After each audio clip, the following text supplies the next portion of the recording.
Eyes are now fixed on the judiciary on whether it would let go of the sword of justice. On 20th of August, the Court of Appeal, led by its President, Justice Daniel Musinga, will give its verdict on the Constitutional Amendment Bill 2020. However, analysts termed the date as suitable to give the ruling as a lot of evidence was provided. This outweighs the allegations reports that the courts had halted the BBI train for a second time.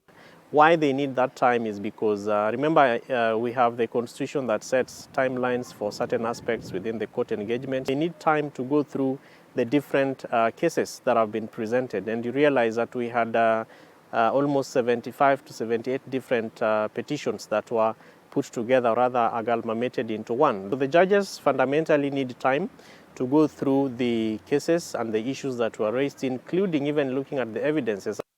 The time of the ruling, however, cripples the intentions of the BBI co-principals of having a referendum before the 2022 general elections. When therefore we begin to look at the likelihood of undertaking the 2022 elections against the expectations of the BBI, I am sure the judges will be asking themselves, how does these things play against the evidence we have and against all the narratives that we listened to in court?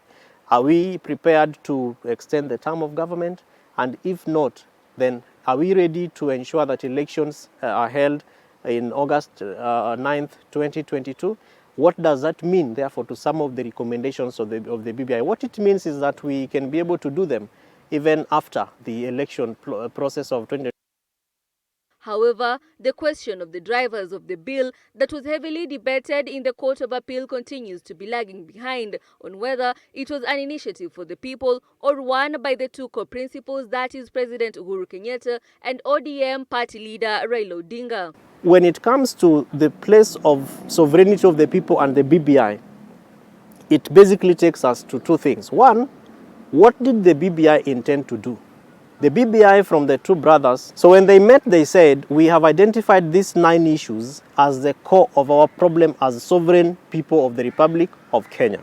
When you talk about the second issue, which now is which has been proposed in the BBI process, is the referendum. But the Constitution in its own self has given us only 2 ways in which we can be able to amend the Constitution. It's either through a parliamentary process, but when it comes to certain aspects which are found in Article 256 of the Constitution, Wanjiku must speak, and that is what tests the sovereignty of the people. Kenyans, however, expressed mixed reactions over the highly anticipated Court of Appeal ruling.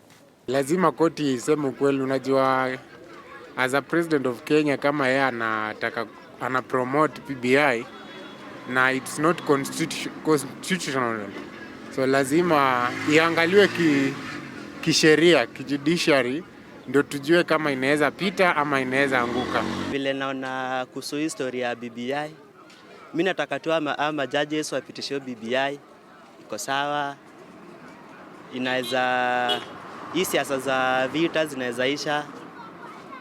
Chenye nataka tu ni ama judges wapitishe BBI iko sawa. Hii story na mambo ya BBI on my side, mimi sioni mali naenda. Juu ukijaribu kuangalia ama kusikiza ama kuisoma, hii ni mambo inakuja kuongezea mwananchi wa kawaida tena mzigo ingine. Juu bado ina mambo zingine, gharama zingine tofauti. Na already mwananchi wa kawaida ashafinyika. So me on my side ngana na maoni yangu, maneno ya BBI. Tayari BBI imepita. Kwa ajili hii ni government, si ati ni mtu mmoja. Na government ikiamua imeamua. Caroline Suma, Switch TV.